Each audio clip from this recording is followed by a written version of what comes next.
Hello, everyone, and welcome to The Riverfront. This is episode number 490 of the world's most dangerous podcast, where we discuss the Cincinnati Reds and occasionally Gino Mignatelli. I'm your host, Chad Dotson, and with me this week is someone who I'd be surprised if he's ever heard of Gino Mignatelli, given his tender age. It's your friend and mine, Nate Dotson. There's only one Gino in my life, and he plays for the Mariners now. Oh, good vibes only. How are you, Nate? Chad, I'm great, but I'm also like getting antsy. I mean, when this podcast comes out, we will be on Friday when games have started again. But I don't know that I've ever struggled to get through an All-Star break the way I am right now. Let's get these boys back on the diamond. And we'll talk a little bit about the All-Star game, All-Star break, but yeah, having one Red in the All-Star game, and then I don't know, just you didn't want this season to stop where we were. So, I'm the same way. Reds will get back into action on Friday. Again, this will drop on Friday morning, so you'll be listening to us probably while you're watching the game. I'm sure that's how you do things out there in Middletown. But we're going to talk a little bit about what happened in the week that was, and then give out some midseason awards. Nate, do you think any Reds have earned midseason awards? That's my first question to you. More Reds earned it than received them so far. That's a fact. I was supposed to remind you to go pick up their plaques for the awards that we're going to give out later. I don't know if you did that or not, but we'll have to talk offline about that because we're going to hand deliver them. But before we get into the mid-season awards, first, if you're watching on YouTube, hit that like button and smash the subscribe button. Don't just press it; you have to smash it. And if you're listening to the audio version, subscribe to this thing or follow or whatever it says on whatever podcast app you use. I mean, we're everywhere. Apple Podcasts, Spotify, Amazon Music, wherever you want a podcast, we're there. Look for us and subscribe. So now the Reds are in first place as we begin the second half. Nate, we're going to wrap up the final series of the first half. But is that sentence that I just said, that the Reds are in first place as we begin the second half, is that still as unbelievable to you as it seems to me? Yeah, of course it is. I thought when they lost we'll get into it here in a second, the series finale against Milwaukee, that I was going to have sort of this like black cloud hanging over my fanhood, just the natural Reds fan in me being nervous for the rest of the season. Like, because we're not allowed to have nice things. But no, didn't care at all. This has been so much fun. I believe in this team.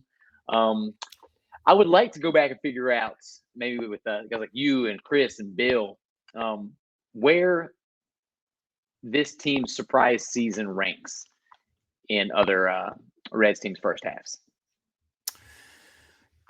I'd have to do a little bit of research probably before I could answer that, because off the top of my head, I mean, that 99 team is the one that keeps coming up to everyone. And this team has a little bit of what that 99 team had. Mm-hmm. If you look at their road record, the 99 team, we all called them the big road machine, because they did so well on their best record in the league in away games. So, yeah, that might be a fun topic at some point, because here's what I'll say is there have been some exciting first halves. I don't know that in my lifetime there's been a more unexpected first half than what we just saw, because again, good way to put it. I've talked about it. We've all talked about it. There's not a human being on earth, literally not one human being on earth, that saw this coming. And so that makes it just even more exciting and more fun. So yes, it's what a first half. How'd that first half end, though? Let's talk about that final 3-game series. The Reds lost 2 games out of 3 in Milwaukee in the final series leading up to the All-Star break. Just quickly, game 1, Reds lost 7-3. Did have Votto hitting a home run in that game, which was good, but it was also Andrew Abbott having his first rough start of the season, so it's hard to get too upset. But he got hit a little bit, and the Reds lost, and their lead in the division dropped to 1 game. That was not a fun game. I don't know if there's anything else you want to add to that or not, Nate. Joey Votto's a legend. That's all. Can we agree on that? I think we've agreed on that about 1 billion times on this show. At least 490 times we've agreed that Joey Votto's a legend. Game 2. Speaking of Joey Votto's a legend, the Reds won 8-5, and Votto had another home run. Joey Votto, but that isn't what everyone was talking about during that game. Now, I will let you talk about it here. Let you describe it if you want. But I'm just going to tell you what was happening here for me. I was sitting there watching the game, and my wife was in the kitchen doing something. And so Ellie De La Cruz, well, anyway, when it happened, I want you to describe. Ellie De La Cruz gets an RBI single. gives the Reds the lead in the game. And so I'm like, yeah, great job. And then he stole second. And so I said, there goes Ellie again. And then the next thing my wife heard was me just standing on my feet and just laughing at what happened. Set the stage there for us a little bit, Nate. Everybody knows what we're talking about, but it was Ellie being Ellie. So unfortunately, I didn't get a chance to watch it as it all unfolded. I was actually at a Richmond Flying Squirrels game, a local minor league game with some buddies here in town. And I have Twitter notifications turned off. So I don't really know when Twitter's going nuts. But my phone started going crazy. And I had like 8 different friends text me and said, you have to open your phone and look and see what Ellie's doing right now. Ellie, all of this happened while one player was batting and one at bat. He's still second. He steals third, which is crazy enough. First, or still second, third, and one at bat.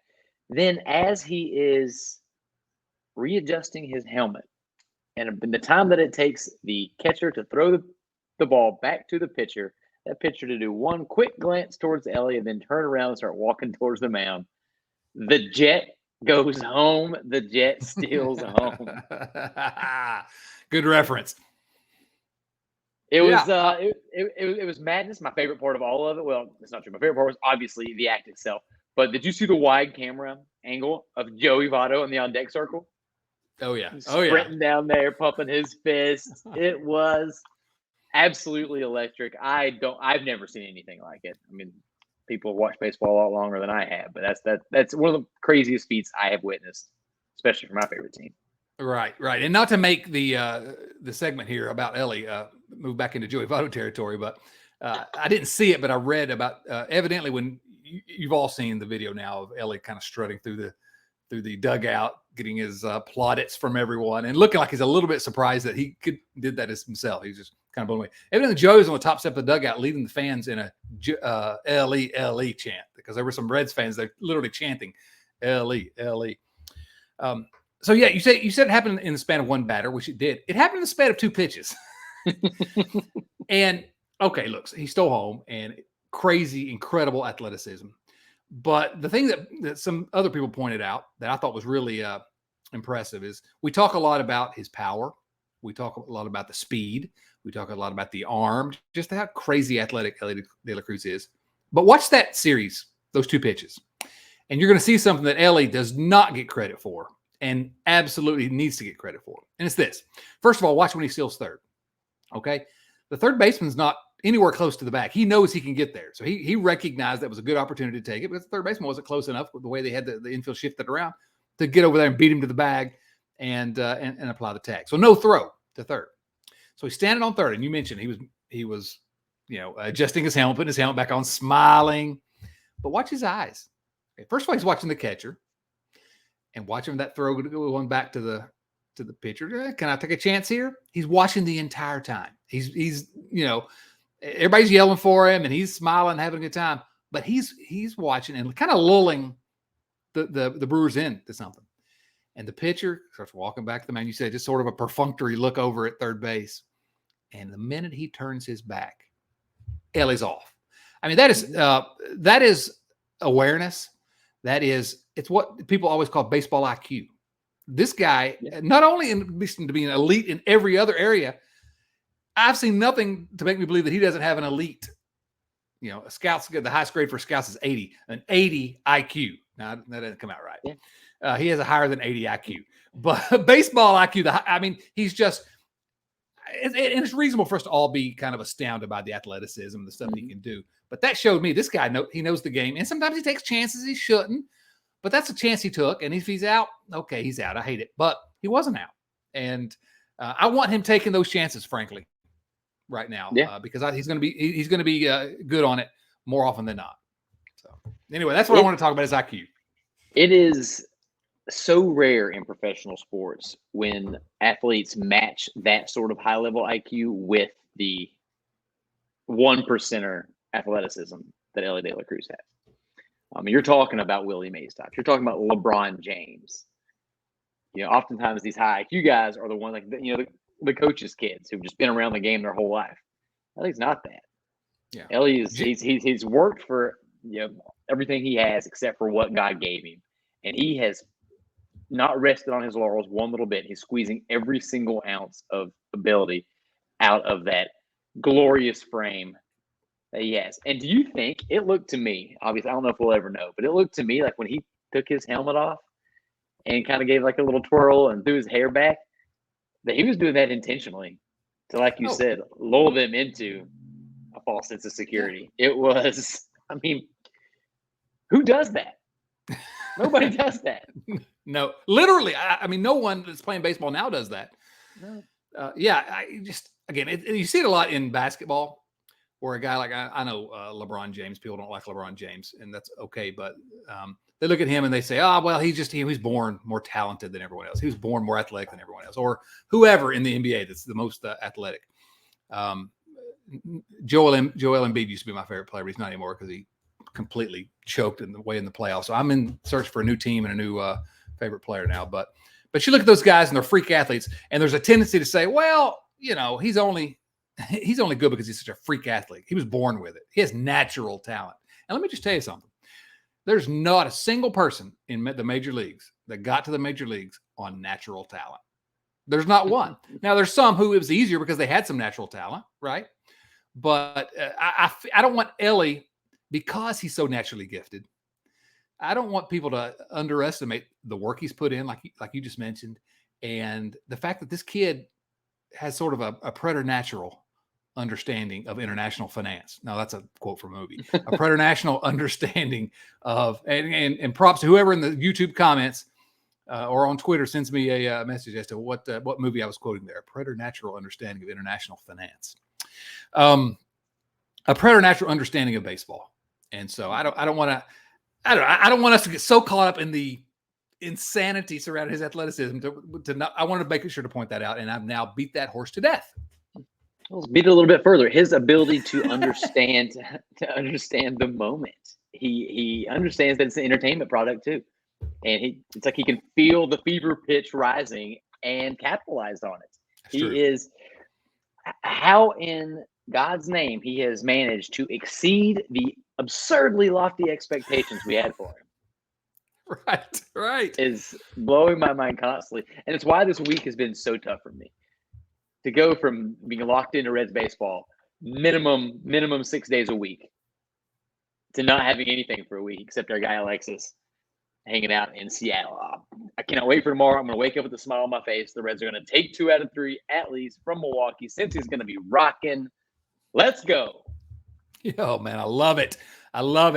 Yeah, I can't wait to talk about the series this week. Can't wait to watch the series this week. But you're right. He's exceeded. If you'd have told me at the All-Star break that he would have only one Cincinnati Red would have a higher OPS plus than Ellie De La Cruz, I would have said, that's asking a lot. He's still a kid. He's just coming up. You can't ask that much of him.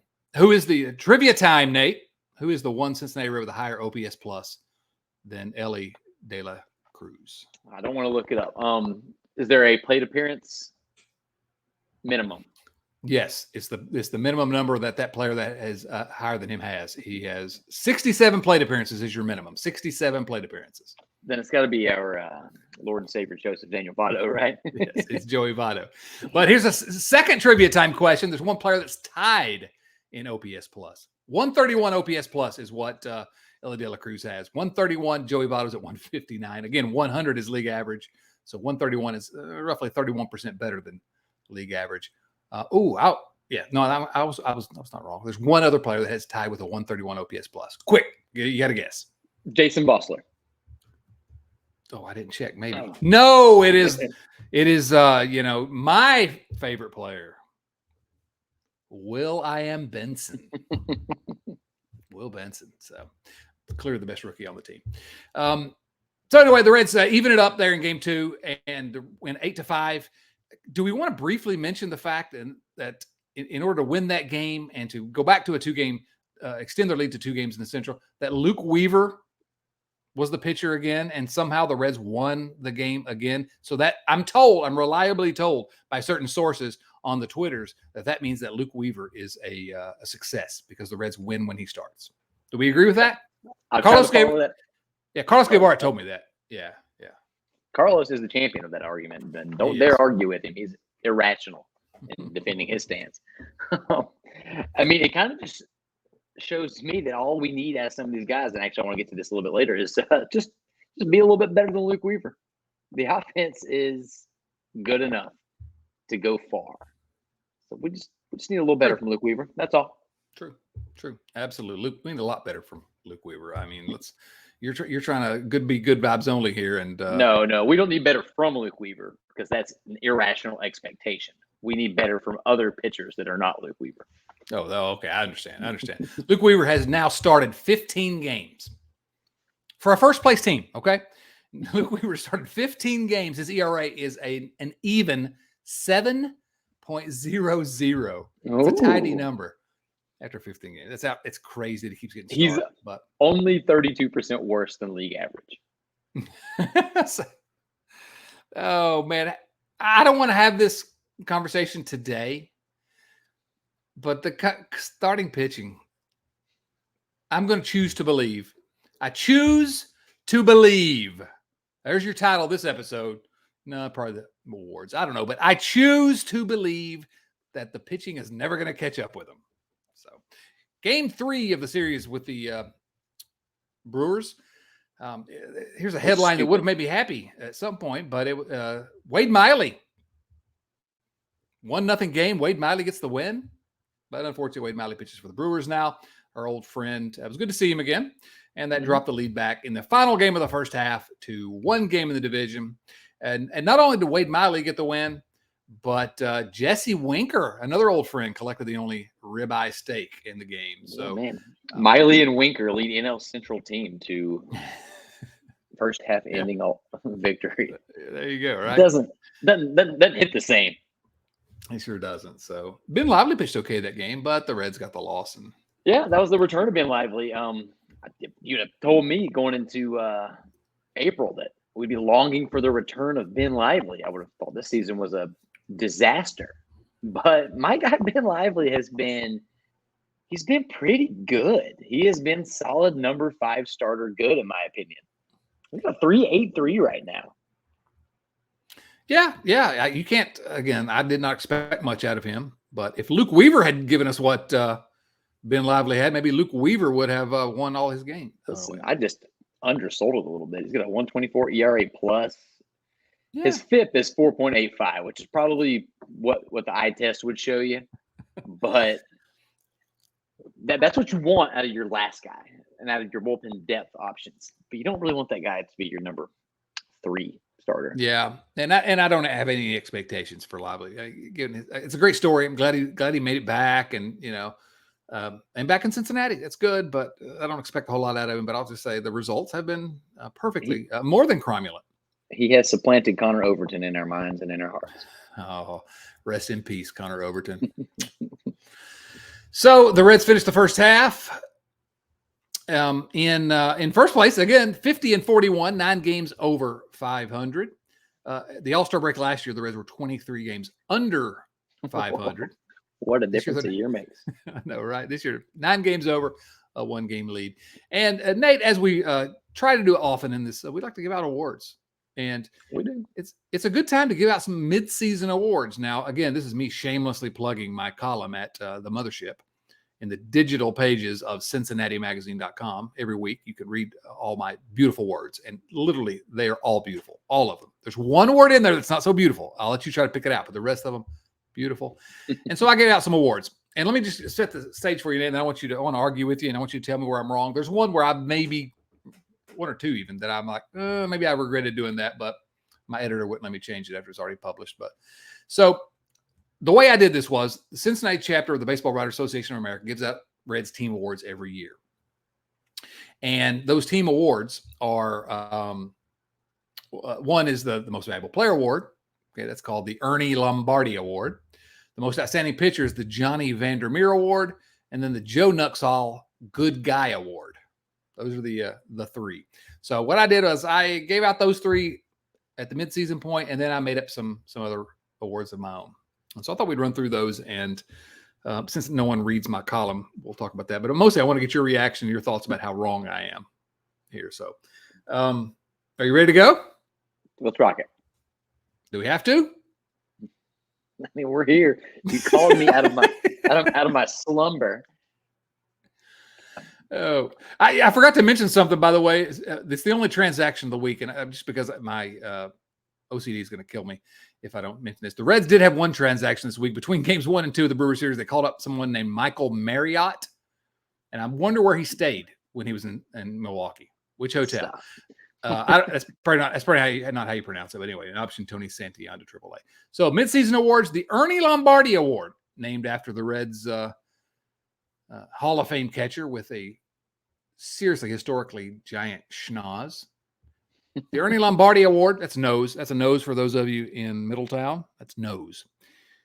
So I'm going to ask you first, who you say is the most valuable player for the Reds in the first half? Who do you go with before I say who I wrote? Without spoiling who you chose. You can spoil it. I don't care. I can tell you that I'm going to zag a little bit from you. I did read your article this time. I'm not going to make that mistake again. So for me, the team MVP for me this season had less to do with stats and more about influence. And this is going to be a pretty hot take, I think. But my team MVP is Jonathan India. No, you didn't go there. I'm going there. Let's hear it. The feeling for this team, the vibes going into 2023 season were awful. We had rigorous debate about whether the team was going to lose 100 games, whether or not betting the over on 65 wins was a prudent financial decision. And we were told by one guy all offseason, as often as possible and as loudly as possible, that's not going to be the case, that this team is going to be different, that they don't expect to lose, that they will play hard, that they will fight, and that they are actively playing a role in trying to change the team culture. But we talked about that at length here. It has been bandied about. It's still talked about constantly on Twitter. But the fact of the matter is, the guy said it, and then he backed it up. Jonathan India came out the gates hot, playing like the rookie of the year that we hoped he could be again. Cooled off since, sure, but that's how baseball works. You don't stay hot for entire seasons. But the team never stopped fighting. They've been doing what he and Tyler Stevenson said they were going to do all season long, and here we are today. And I have my complaints about where David Bell bats him in the order, but if that's because his role as leader of this team sort of dictates that that's where David Bell thinks he needs to be, I don't get it, but his influence for me has been the most valuable part of this roster in 2023. Well, that is very, very interesting, and I think there's a credible argument to be made. Now, if you look at his numbers, they're roughly average. They're not good. He did start out hot. He's been pretty bad for a little while. You have to give this caveat that I like Jonathan India. I want Jonathan India in the lineup. I'm glad he's a Red. Before you say that he shouldn't be hitting third, because that's not a criticism. I don't think it's a criticism of him. I think he's being misused, miscast in that role. Agreed. Is he the most valuable player? Maybe you make a decent case, just in the sense of, I said earlier, no one predicted this was coming, but really Jonathan India he didn't say this was coming necessarily, but he stood up and said, listen, don't sleep on us. And the reason why you can make an argument that he's the most valuable is something I've been saying all year long, which is that this team clearly takes its cues from him. They clearly take their energy from him. And having a young, quote unquote, leader, it was kind of mocked. And I rolled my eyes when he first started saying it in the spring. And a lot of people mocked him. But we had the conversation here, which was also like, yeah, that's kind of cringy maybe to say it out loud, but I love it. I like that somebody says, hey, I want to be the guy. I want to take that mantle. And as it turns out, in retrospect, I think that was a key moment in what ultimately happened, because when the kids started to get here, India had already instilled this kind of vibe of fun and camaraderie. Because remember, it was Jason Vosler and that crew before, wearing the Viking helmet. And when the kids got here, and they feed right into that, he was a leader. So I don't think he was really the most valuable player, but I think it's a great argument to be made there. I love it. Thanks. Nice thing you've ever said about me. And the last. My choice for the Ernie Lombardi Award, the Reds' most valuable player of the first half, Alexis Diaz Alexis Diaz. Now, strange to select Alexis Diaz in a year where the offense is what everyone's talking about for good reason, right? But Diaz, there's a reason. That's what I wrote in the comments. There's a real reason why Diaz is the only player representing Cincinnati in the All-Star game. 3-1, 2.03 ERA, 26 saves. That's tied for the major league lead. He's just, if you look at Baseball Reference wins above replacement, I don't recommend doing that to judge pitchers, but he's first on the Reds in wins above replacement. He's just he's dazzling. He's way better than I hope baseball starts to realize now that he's an all-star, but I don't think the average person realizes the Reds have an elite closer. Mm-hmm. So I'm going with Alexis Diaz.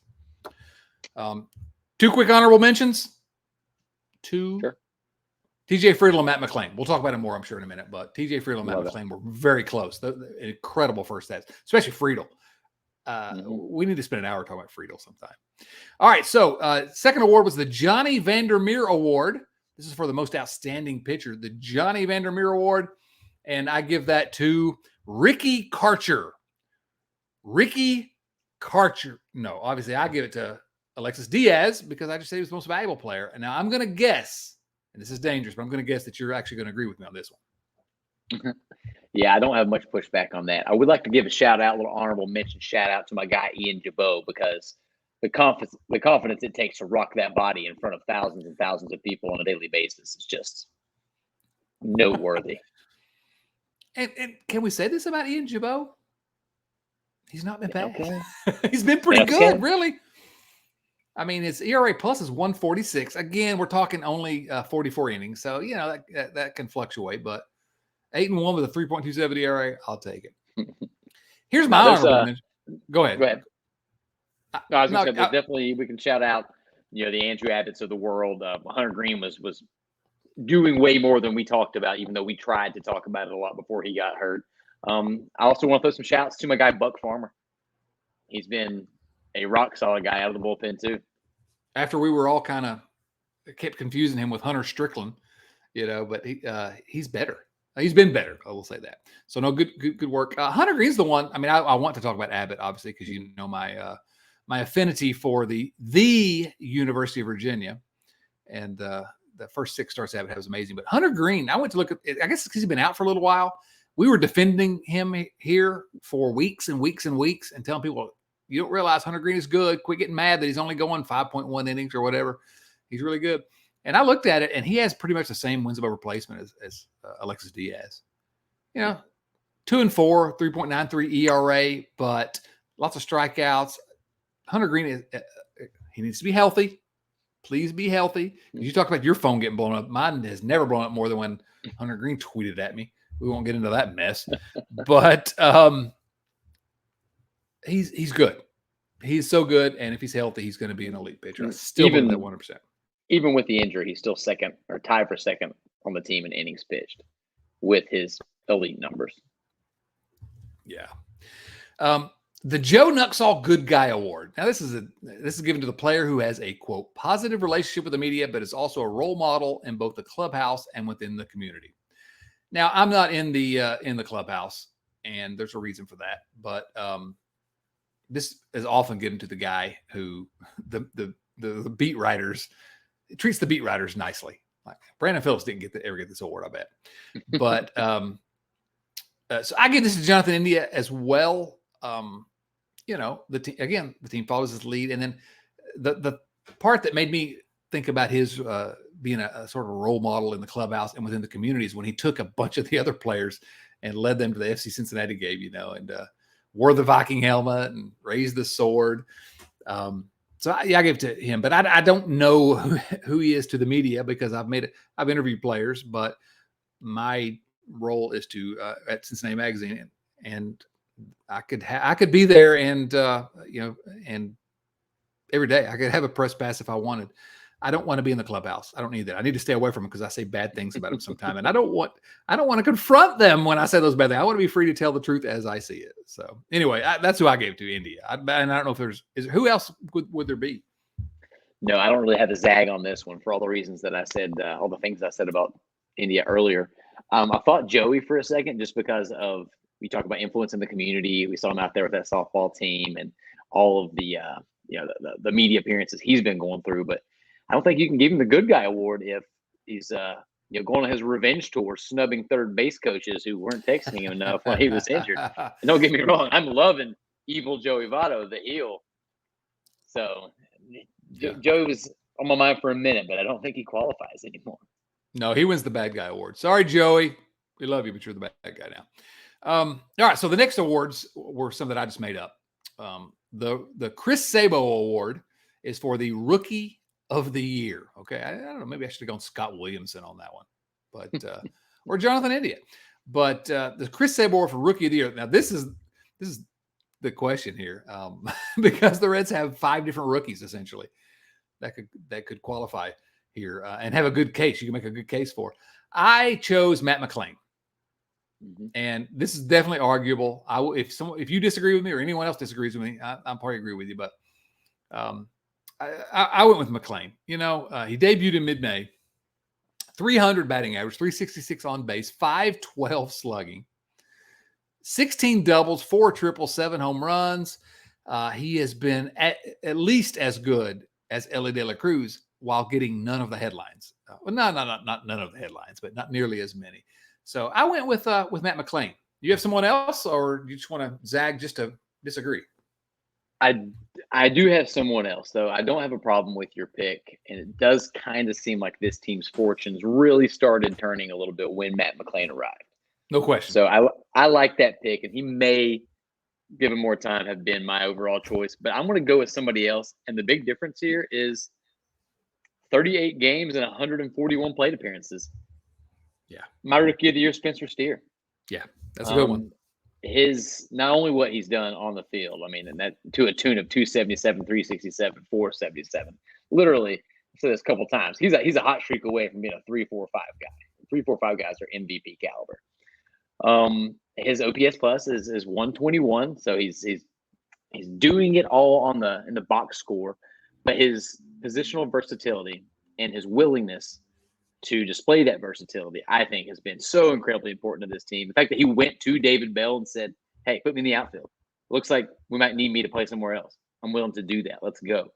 And be somewhere between average and above average at all these positions has been so important to this team. It's allowed guys like Joey to come back with no pushback. Nobody's clamoring for Spencer Steer to be back at first. It's allowed Joey to cook.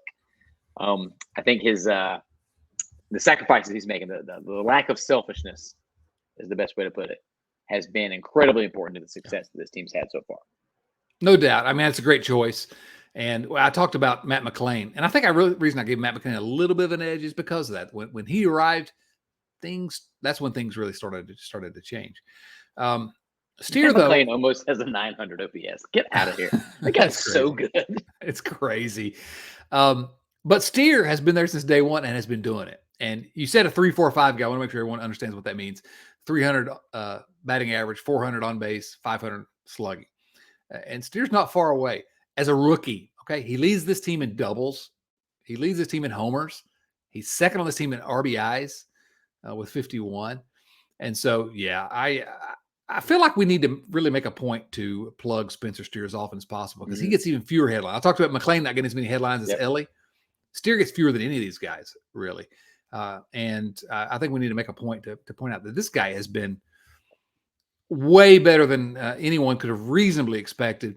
And not only that, he has been, we probably should have mentioned him a little bit in the most valuable player discussion because his ability to move around the diamond, he was a third baseman to start the season, then first base. And so his ability to move around and fill in the spots where the Reds had needs, that's pretty valuable. The most impressive thing he's done is that he reinvigorated Bill Lack, turned him into a happy, positive guy. We got some feedback on last week's episode, Nate. And it's an old friend of mine texted me and said, I've been out on the Reds for a while. This season has me back in again. But until I heard Bill Lack being completely positive on the episode last week, I didn't realize how much fun this team really was. And so I had a blast talking to Bill. We'll get him back on again at some point soon. But because it's fun to hear when Bill's happy and excited. I don't like when he's cranky.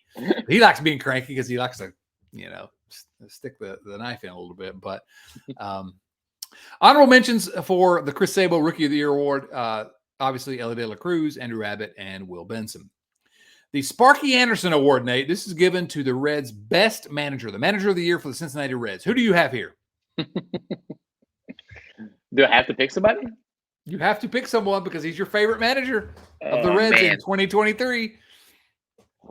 Talk to me after 3 games of the week, and I'll be thrilled to say that it's David Bell. Talk to me 3 other times, and I'm calling for his head. So I'm just going to abstain from commenting on this one. Probably. We're just not going to hand this one out. No, it's David Bell, and you can make arguments he's done well. You can also point to many things he's done awful. I still think he's kind of what I always said he was, which is just kind of whatever. We had somebody point out on Twitter a couple days ago that, and I did not fact check this gentleman, but it looked like if you look at the Pythagorean win-loss that we talked about last week, got fact checked. After this win streak right now, we try to own our mistakes here. David Bell's like officially 500 in his Pythagorean win-loss. So there you go. No, absolutely. Again, that is, I hope, a hallmark of this program. Program is what we call it. It's a program. That's what David Letterman used to call it. Yeah, we own up to it when we're off the mark, and that was one where I think probably was a little harsher on David Bell than we had to be, but he is what he is. He's just an average. He's like 20 other managers. I keep saying it, but I still believe it. In my column at the Mothership, I gave an honorable mention here to Lou Piniella just because I don't know. I wanted to talk about Lou Piniella. Sweet Manager of the year. There we go. I'm going to circle back for just a moment because I meant to mention this when you mentioned your pick for most valuable player, Jonathan India. And I just want to mention there's a really good piece at Reds Content Plus that talks about India. And they did a review of all the position players and all the pitchers. And in the one about India, as it turns out, there's 2 things interesting. Since he moved to third in the lineup, his batting average on balls in play has dropped from 344 to 193. So think about that. Yes, very interesting. I thought that I had not expected. But the other thing that's interesting, and again, I want to give credit to Steve Mancuso who wrote this because it really got me thinking about some things about India that I hadn't been thinking about. He kind of walks you through how India definitely. It's so clear that he changes his approach when he's batting leadoff as opposed to when he's in third.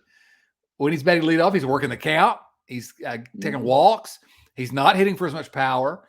And in the 3-0, I think he feels like he has to hit for more power. And he does hit for more power, but it has all these other effects that hurt him. So I just wanted to plug that piece because it got me thinking about India. I've been a little frustrated with India lately. A lot of people have been frustrated with India. India does not need to be batting third. There's no argument for him to be batting third. But I think there is an argument that his performance while batting third is not truly Jonathan India. Now, I hope someone within the Reds organization will point out to him, hey, man, you're changing your approach. Go back to what works. Yeah, at the very least, imagine having leadoff India batting third. Got a little pop with Matt McClain batting second. And then after that third guy, you got nothing but pop. You got the Jake Fraley, Spencer Steers, Joey Vottos of the world, the Will Bensons. Like, you've got a lot of power after this. Just do what you do best. Do what got you to the pros. Yeah, just get on base, Jonathan. Good things will happen with this team. All right, so next award we have to give out is the Jack Armstrong Award. This is given out to the most improved player, the Jack Armstrong Award. Nate, I don't know if you remember. Well, I know you don't remember him in real life, but I know you know about him. But Jack Armstrong, the All-American kid, was the starter in the All-Star game in 1990, and essentially barely pitched in the World Series. Did he even pitch in the World Series? Now that I'm thinking about it, but he was incredible that first half of the season. So if we were giving out this award in 1990, we would have given it to Jack Armstrong as the most improved player. The most improved player, I'm going to go ahead and make my case, and then you're going to agree with me 100%, or else you'll never appear on the show again. This year's most improved player is Will Benson.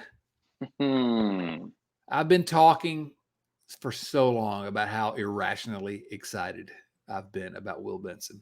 You know, Benson, former first-round pick, Reds got him in a trade that barely anyone even noticed. Put him in the open day lineup, and I was telling everybody that would listen on the show here, on Twitter, in my newsletter, chaddotson.com. I love Will Benson, and he proceeded to strike out in all 4 at-bats on opening day, and through his first 8 games, 1 hit in 21 plate appearances and 12 strikeouts. That ain't so good. So it gets better. It gets better. He went to AAA. He talked to Joey Votto, first of all, listened to him, worked on his pregame workout routine, his preparation, and really, and Will Benson, if you hear him talk, and I love listening to him talk, seems like such a good guy. It seems like he was like, I got extremely serious about the routine, how I prepared, things like that. Now, since he came back to Cincinnati on May 21st, Nate, listen to these numbers. 340 batting average, 439 on base percentage, 588 slugging percentage. This is crazy numbers. These are Hall of Fame numbers. All right, small sample size, but he's Will Benson. He's probably a Hall of Famer. 4 doubles, 4 triples, 4 homers, including my favorite one, that big walk-off home run, his first one. Just an incredibly fun series of games here for Benson since he returned. And because I feel vindicated because I went on a ledge for him and he finally delivered. So it's really all about me is what I'm saying. But I'm also happy for Will Benson. Mostly happy for me, but also happy for Will Benson. Can you make a case for anyone else as the most improved player? I'll gotta wonder if this is the only time the word improved and most improved player applied to some like the improvement during the season. It's usually from seasons prior, but he was incredible at AAA last year, though he was a dumpster fire his last appearance in the majors last year. No, it's got to be Will Benson. I definitely want to shout out TJ Friedl and Jake Fraley. I don't think TJ Friedl had a great, you can't even say second half. He came back from injury in August last year and was really, really good. But he's put it together for almost a calendar year now. So love what TJ Friedl's doing. Jake Fraley has been better than I could have ever imagined. But the answer is Will Benson. There's some crazy stat, and I wish I had it pulled up here so I could quote it directly. But the numbers that Will Benson have put up, only one other player in baseball has put up, and that is Shohei Ohtani. They're the only. Is this a real thing? It was like a average doubles, home runs, OPS or on base percentage OPS thing, and only those two have done it this season. And Shohei Ohtani, go look at his June numbers. Maybe the greatest month in baseball history. It was otherworldly. No, Will Benson. We just need to get him on the mound. Let him pitch. That's what I was going to say. He hasn't pitched yet, so he's not quite Shohei. There's time. But no, you're right. I think probably you can make a great argument for TJ Friedl. Joey Votto. Well, Joey Votto, most improved over last year. That's another great one. Ian Jabot, who we mentioned. I mean, he's not up there with those other guys, but he's in the conversation. Settle down. Yeah, Votto's the interesting conversation because he was injured last year, so there's a reason why. But he's improved. I am sad that we were not able to mention Jose Barrera. Oh, I kept waiting for him to improve. The good news is he has recently got his OPS in AAA back up to almost 800, and it was at like 500 2 weeks ago. So good. I hope keep he has on Jose. Yeah, we'd have love a to fun time trip in Louisville. Yeah. All right. Next award is the Pete Shorrock Award. Pete Shorrock for the biggest surprise. The biggest surprise. Now, Nate, here's where I gave TJ Friedl some honors. Yeah. And maybe that's just because I underrated TJ Friedl. I don't know. I think everyone underrated him. The dude wasn't even drafted. Oh, that's a fun story. We've talked about his draft story too many times. But, early in the year at Cincinnati Magazine, I wrote about his hot start. And again, I'm always going to try to be honest with you. I wasn't sure that it would last necessarily. And so that's kind of why I wanted to write about him early, is just to, give him some credit. And as it turns out, he's hitting 304, 380 on base, 458 slugging. He's tied for the team lead with 16 stolen bases. He leads the Reds and all National League center fielders in Fangraphs wins above replacement. I really, really if I could have, if I were the emperor of the world and I could have snapped my fingers and made one thing happen, I would have had him on the All-Star team. Because I'm still not sure that he's ever going to get a better chance than this to make the All-Star team, and he clearly deserved it. And fun guy, just to me, but the biggest surprise to me. Is there anyone else? Or we got Friedel first, but anyone else? I do not have a zag on who most deserves that award. It's absolutely TJ Friedel in my mind. The only other people I'll mention are, again, Jake Fraley, coming through with a 120 OPS plus, leading the team in RBIs. He's got one more RBI than Spencer Steer, who's second on the team, in 70 less plate appearances. The guy has been so clutch for this squad. So love what Jake Fraley's been doing. The only other name I want to throw out there, and it sounds weird, is Alexis Diaz.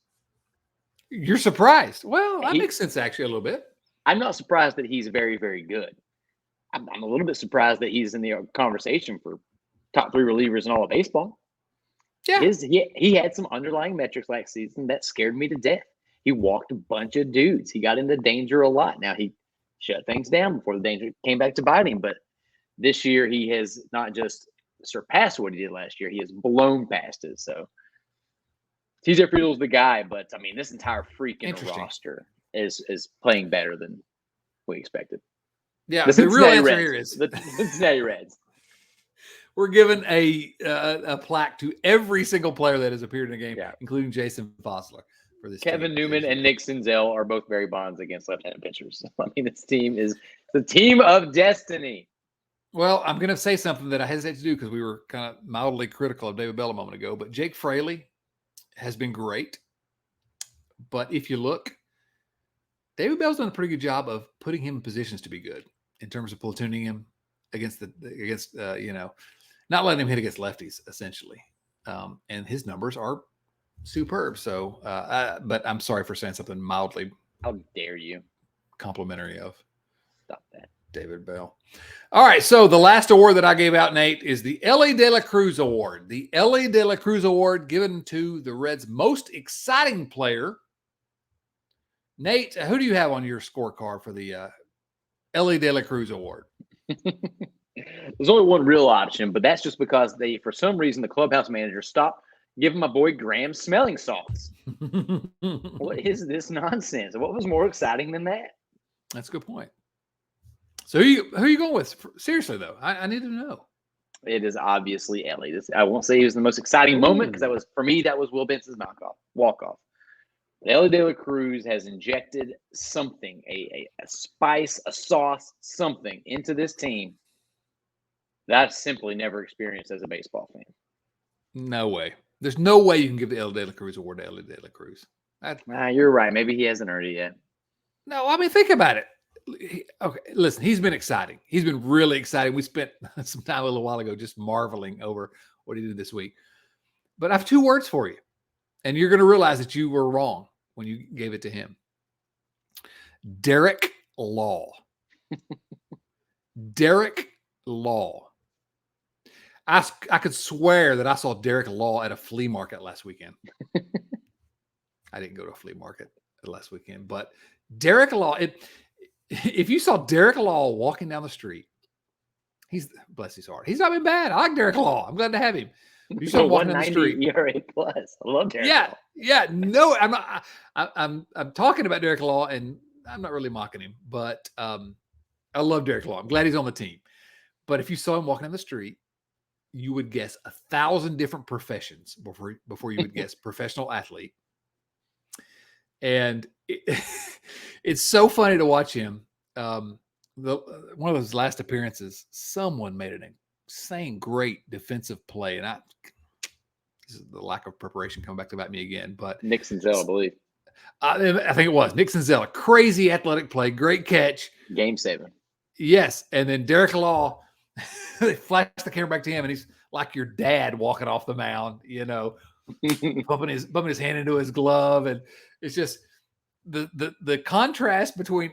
And then Elly De La Cruz runs by him, and like those guys have the same job.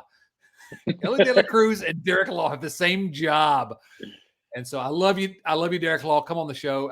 I really do. I mean, he's been steady. He's been really good, and he just I don't know. I feel bad now because I look like Derek Law. So, anyway, the Ellie De La Cruz Award does go to, in fact, Ellie De La Cruz.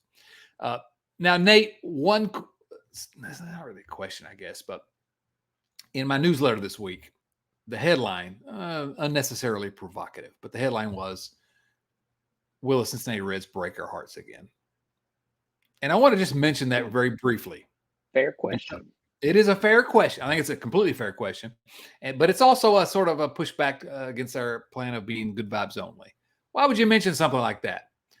And so, again, because I'm nothing if not a shameless self-promoter, chaddawson.com. Go subscribe to that. It's free.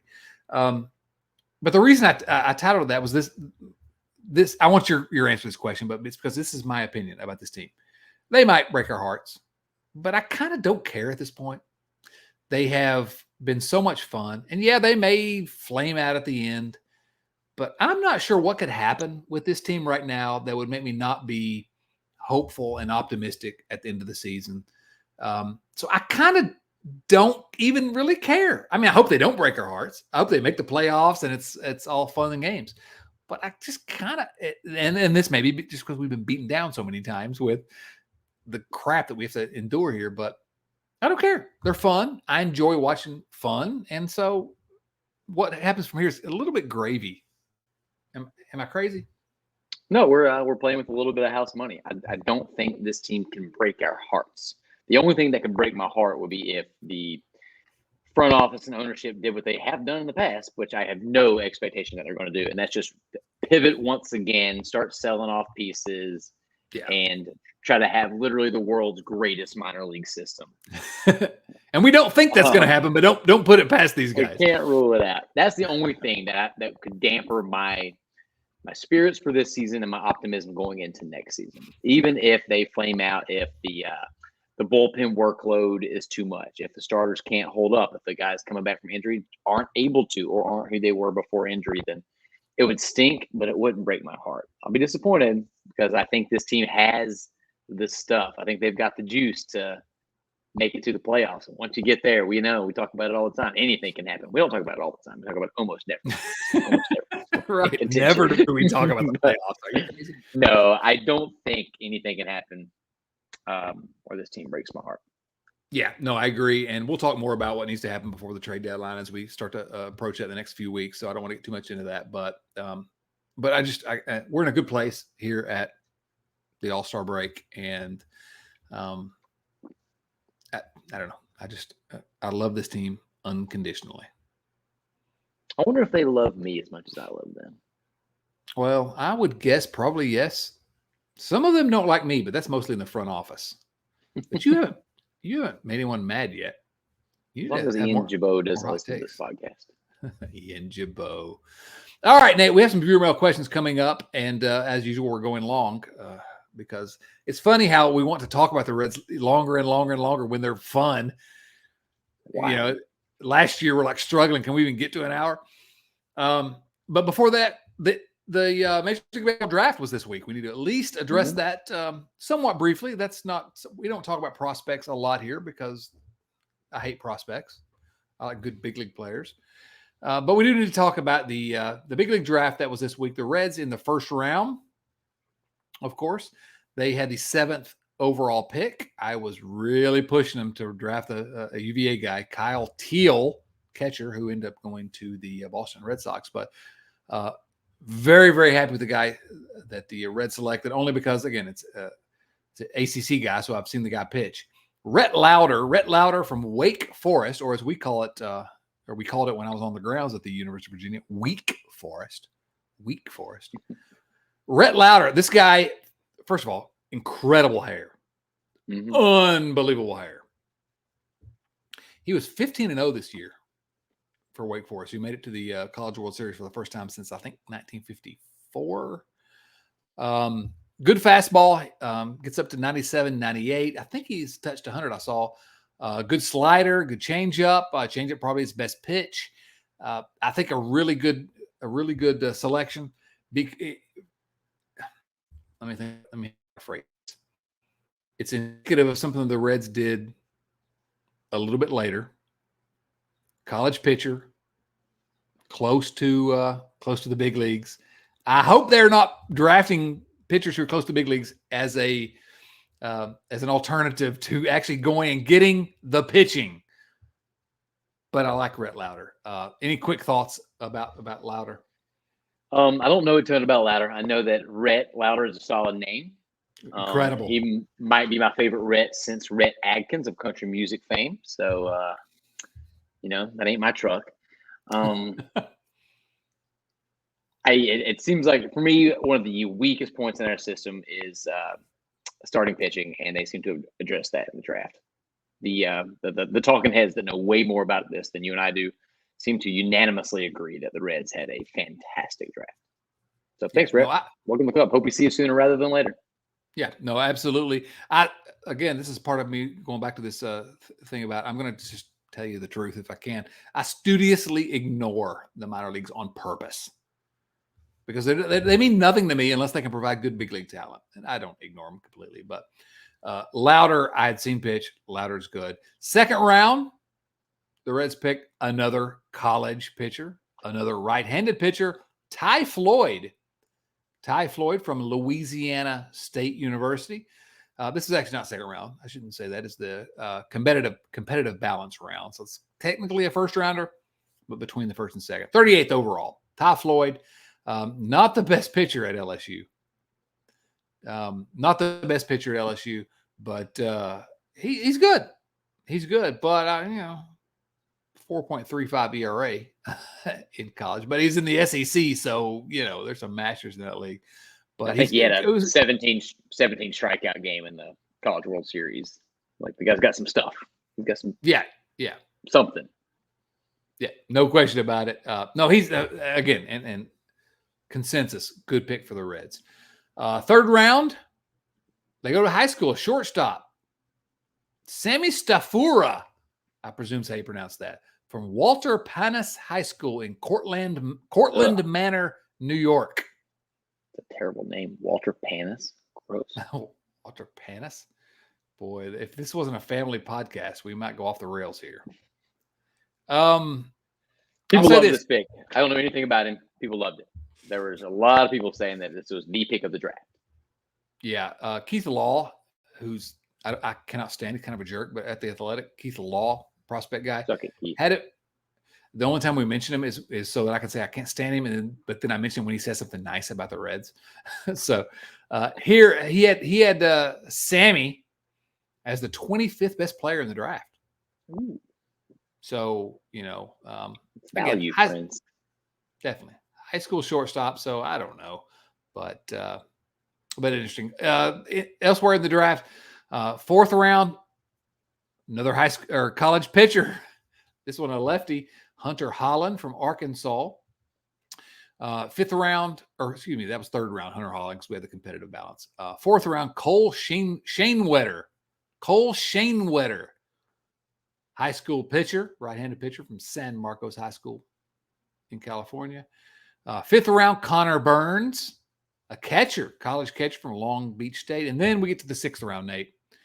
The sixth round where the Reds make the best value pick of the draft, Ethan O'Donnell. Ethan O'Donnell, center fielder for the University of Virginia. Sixth round.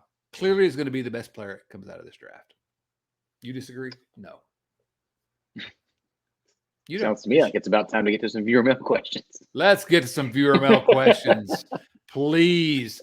Sixth round draft picks. Come on, Ethan O'Donnell. All right, so we got some viewer mail questions, I guess. These questions, as always, come from our friends and neighbors at patreon.com/riverfrontcincy. That's patreon.com/riverfrontcincy, where you too can join the family, have some fun with us. And Nate, we had had someone join us this week. Are you excited about that? Get more of those lately. This team, we're gonna have two teams. We're gonna have to enter 2 or 3 teams in the beer league. As we do always when we have a new member of the family, we give them a position on the beer league softball team. This week's new member of the family, Jonathan Andrews. Jonathan Andrews introduced himself just today. We record this on Thursdays, as always. Just today, introduced himself to the the family in our Slack channel. Listen, guys, that Slack channel is $2 a month. And if you pay for it for a full year, it's even discounted beyond that. I mean, it's really the best value because it's been more fun this year than it's always been fun, but with the Reds being good and the discussion, it's a positive Twitter where we can kind of talk and not worry about everyone else. So Jonathan Andrews to me, Nate, I thought about what position he'd be, and I don't think he has a position. I can't picture him in any position. It's the first time this has ever happened. So maybe that means he's already a Hall of Famer and he just needs to be the guy that's like, in the owner's box and shaking hands with, all the businesses that are buying ads for us. I don't know. John, do you have a position for Jonathan Andrews? I thought Jonathan was going to have a breakout rookie season, be a little injury prone in his second, and then tell the media going into his third that he was going to be the leader of this up-and-coming team. He's a second baseman that's not quite very good defensively, but they maybe need to move elsewhere soon. But okay, I see where you're going with this. Jonathan Andrews. That's it. Yes. Future MVP of the team right there, based on my calculations. Exactly. You already made that call. Yeah, no, Jonathan Andrews, thank you so much for Jordan the Fab. Looking forward to getting to know you a little bit better. We've already got to know you some on our Slack channel. Looking forward to continuing that conversation in the weeks and months to come. Next, the first question comes from Brandon Kamick. Brandon Kamick. Who's the first Red? No. See, I can't read. Who is the first to make their next Reds appearance? First to make their next Reds appearance. Here's who he gives to choose from. Christian Encarnacion Strand, Jason Vossler, Ricky Karcher, Shohei Ohtani, or Mikey Biceps. That's that's American League All-Star, Michael Lorenzen. Congratulations to Mikey Biceps for that, by the way. The answer to this is Christian Encarnacion Strand because he's the only one of those guys that's currently in the Reds organization and is actually well, he's good enough to play in the major leagues. Let me put it that way. But man, I would love for it to be Shohei. There's a little Varsler and Karcher action in the Reds organization. I just don't see them coming back up to the show anytime soon. I hope it's CES. Obviously, I hope it's Shohei, but realistically, I hope it's CES. But I am all on the Mikey Biceps train. I think that he could be had for a reasonable prospect package. And I feel like he had a good time in Cincinnati. He'd be down to come back. And the Reds could use him. This bullpen has been doing it with smoke and mirrors, and so they could use him. And he's been starting all year. He made the All-Star game as a starter. So he wouldn't be a starter for the Reds in a playoff scenario. He would shore up a really great bullpen, but they could use some innings. Yeah. But I mean, you're talking about starter. Are you really going to start him over Luke Weaver? I mean, what are we even talking about here? If you want to win games. Yeah, exactly. We'll probably talk more about Shohei in the coming weeks because he's not coming to Cincinnati. The Reds are not trading for Shohei Ohtani. It's not happening. But yes, there you go. I would lose my mind. So we'll talk about that as the trade deadline approaches. Next question comes from Rich Thompson. Rich Thompson, our friend from Williamsburg, Virginia. Gentlemen, you have often commented on how the Major League Baseball All-Star Game has lost its appeal and luster since the late 90s. I've been pondering this myself, and here are my speculations. 1, interleague plays diminish the rivalry between the NL and the AL. Unconditionally true, I think. 2, with a rise in MLB salaries, All-Star bonuses are less meaningful. Yeah, the All-Star bonus hasn't meant anything since the 80s, probably. 3, players and teams are fearful of injury, coupled with players' desires to have some extra time off since the MLB season is a slog. Clearly true. 4, with the advent of cable and streaming options, there are more viewing options for people to explore other sports during the same time of year. For example, the Summer Olympics, Formula One, screw Max Verstappen, the World Cup, MLS, and the Tour de France. Tour de France is Rich is the only one that watches that. I would add to that the fact that I can watch every team all the time. It's not as much fun to watch American League guys that I never see. That goes back to the interleague play question. And fifth, the recent MLB All-Star uniforms are just butt ugly, he says.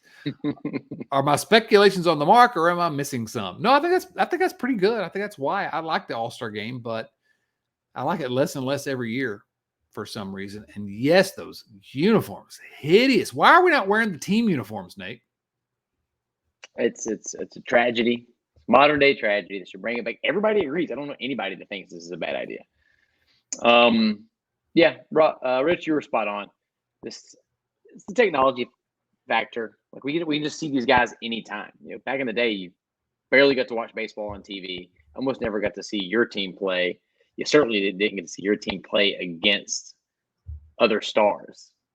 So we can see these guys whenever we want to. It's always at our fingertips. I think that's kind of what it is. I don't know how you would incentivize it in a way to make it meaningful again, but I hope they figure it out, because it used to be an important part of my year, and now it's annoying. You're right. Because we just want the Reds to get back on the field. Next question comes from James Urban. James asks this question. This is not Reds related, so feel free to ignore it. No. We answer all the questions from our patrons here. But it has been bugging me. How could you, and I think he's directing this towards me, Nate, how could you possibly think the new Indiana Jones movie is good? It disappointed me. Nate, have you seen the new Indiana Jones yet? I have not yet. I hope to do it this weekend. You need to do that along with Mission Impossible this weekend. So James, Both. the new Indiana Jones movie. First of all, I'm surprised you didn't like it, because as we've discovered over the recent weeks and months, James Urban is exactly the same age as Harrison Ford. So I'm surprised that you didn't like a movie from someone from your generation, James. No, that's not true. James is younger than me, but it's become a running gag here that James is old, because I don't know, I think it's funny. Well played. Indiana Jones was not necessarily good, the new movie, but it was fun. What do you want out of an Indiana Jones movie? Are you expecting, Casablanca, Citizen Kane? It was fun. The first hour of the movie was classic Indiana Jones. It was as good as anything since at least Indiana Jones and the Last Crusade.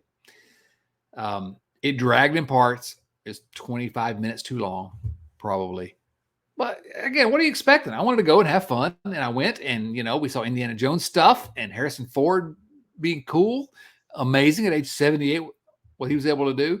It's fun. Why don't you like fun, James Urban, is a better question. Why don't you like fun? Next question. Unless you have something to add there. Hold on a second. I got a couple things to add. Let's hear it. One, first off, don't let it not being a Reds-related question deter anyone. We encourage all questions during the viewer mail segment. We're the better sometimes. Two, if I remember correctly, James Urban also once said in the Slack channel that Black Panther 2 was a perfect film. It was a perfectly fine film, but perfect? That's your opinion, sir. That's your opinion. I'm not sure you're qualified to speak on this. But no, I'm just kidding. You're allowed to feel exactly how you feel. I just think that the cinematic experience now compared to what it was when the Indiana Jones movies were coming out, and even decades later when people mine and then later than that, James's age, were watching these, they were so rare and so unique, in this era of incredible TV shows and thousands of movies on streaming devices all the time. We have an incredible movie-going experience at our fingertips 24/7. But that wasn't the case for ever until recently. I don't think that's tainted the experience. Can we get back there? I'm hopeful. I'm not optimistic necessarily, but I have hope that we can regain the magic of the cinema. But I think that's the real problem here. Well, for me, the magic of the cinema never went away. I love going to, as Nate knows, but I love going to the theater more than just about anything that I do. I went to see a movie called Past Lives this week. It's just amazing that none of you have heard of and none of you will see, but it was great. This weekend, I cannot wait to settle into my seat at the theater, maybe in IMAX, and watch Tom Cruise in Mission Impossible, Dead Reckoning Part 1. Text me when you do. Yeah, I will let you know. The theater experience is when we start our movie podcast here at the Riverfront, I'll talk more about this, but go to And the movie. James, we'll invite you on. You and Chad can have a little battle over the merits of Indiana Jones and the Dial of Destiny. Absolutely. Although at James' advanced age, I'm not sure he can understand how to work the computer to do a podcast. Joey, love you, James. Joey Gaditza asks, who's going to have the biggest monster second half of the season at the plate? And that's a pretty good question. Who's going to have the biggest monster second half of the season at the plate? You want me to go or you got it? All right, real quick for me, Joey Votto. Boom. There's an article that came out in the Cincinnati Enquirer today about how he is dialed in and ready to go. 6 of his 14 hits, a couple fun facts, have either tied the game or put the Reds ahead. Also interesting, he is, along with one other gentleman, in the top 5 most games played for a Red that did not reach a World Series. Who's that other person? Top 5 of the Reds. And he entered the top 5 this season. Joey did, not the other guy. Didn't make a World Series. Yeah. Can you tell me World Series appearance? Trivia time. Can you give me a hint? Can you tell me what era, maybe? Pre-World War II. Pre-World War II.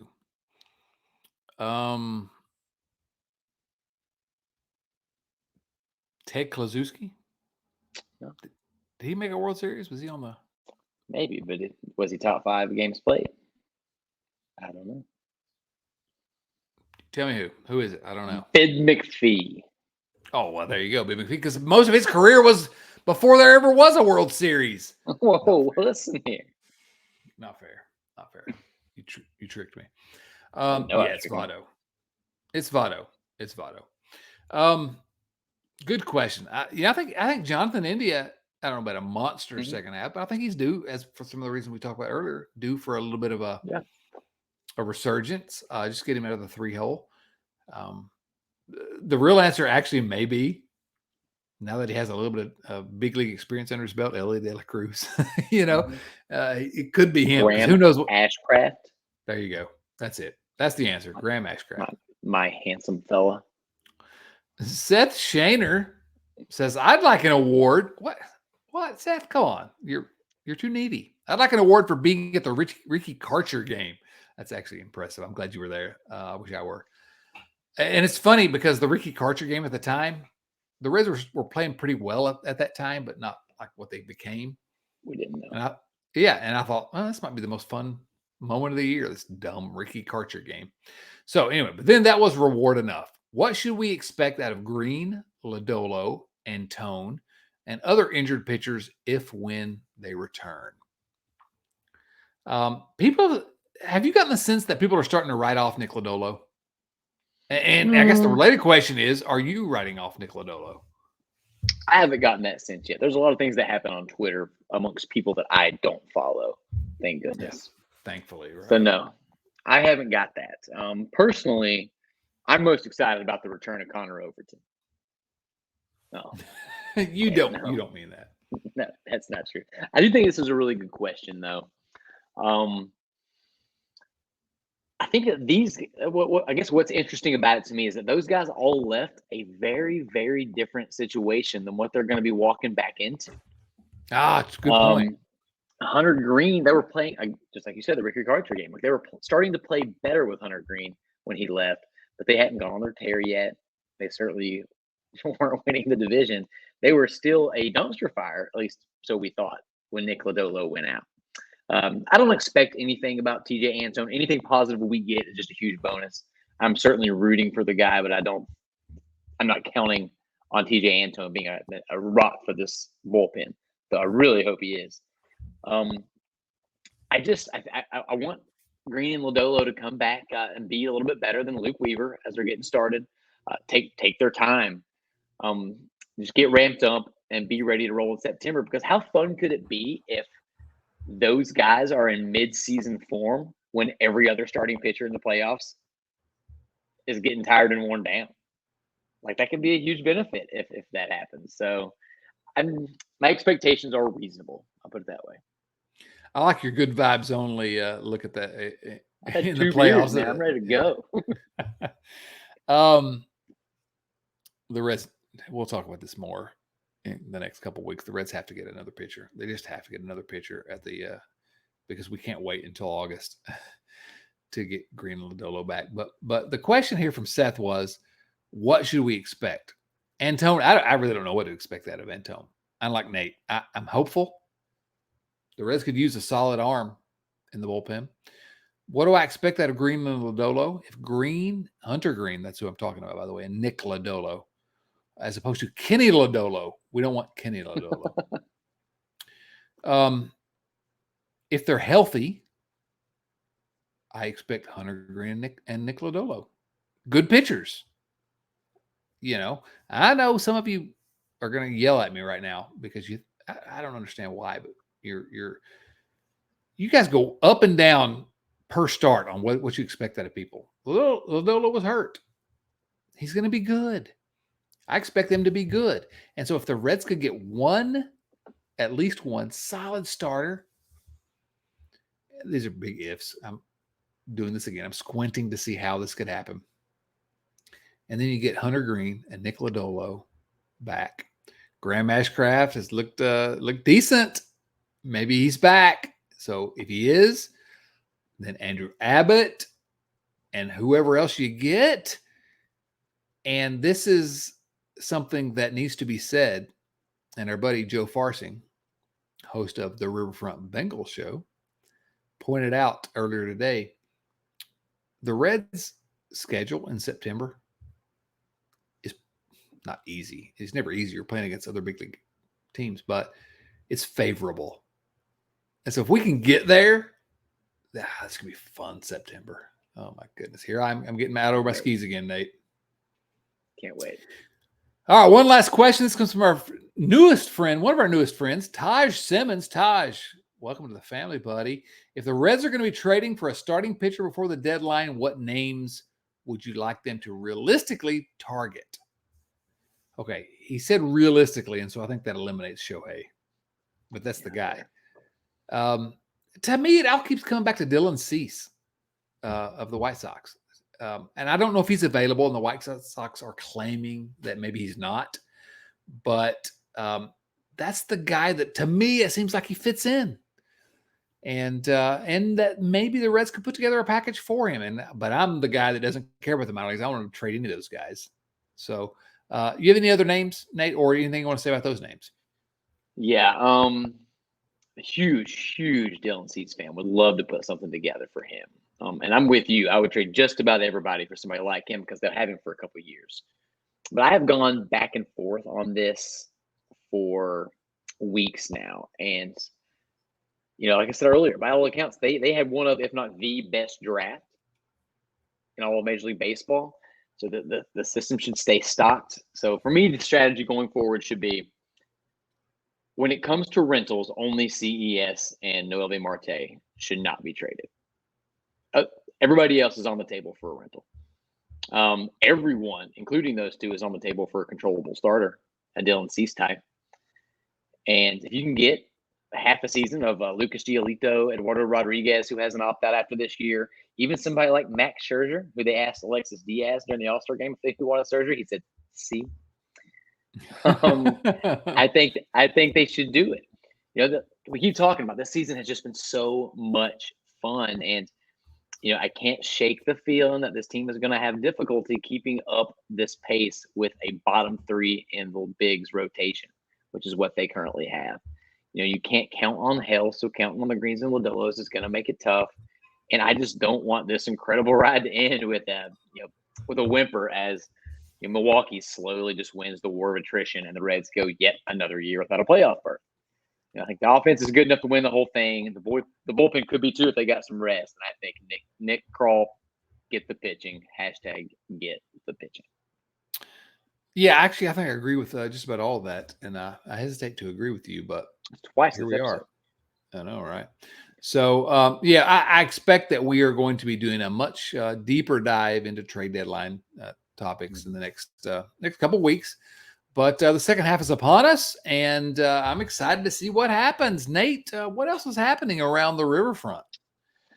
Man, oh man, we've been doing a lot of fun stuff. We had a really fun Reds organizational draft, little bonus episode. We're going to try to bring those to you, if not weekly, every other week as we're going forward. Just random gimmicks, just to keep keep focused on the Reds and keep doing little fun things, because this is a fun season, and sometimes it can be a struggle to fill an hour of conversation about this team. Well, this year that's not the case. So go check out what me, Tim Daniel, host of Late Night Reds, and Joe Farson, host of the Riverfront Bengals show, put together on Wednesday morning for you. And other than that, Joe and Greg are about to record a new Riverfront Bengals show podcast as the NFL season gets ramped up, and we're going to keep coming at you every week here.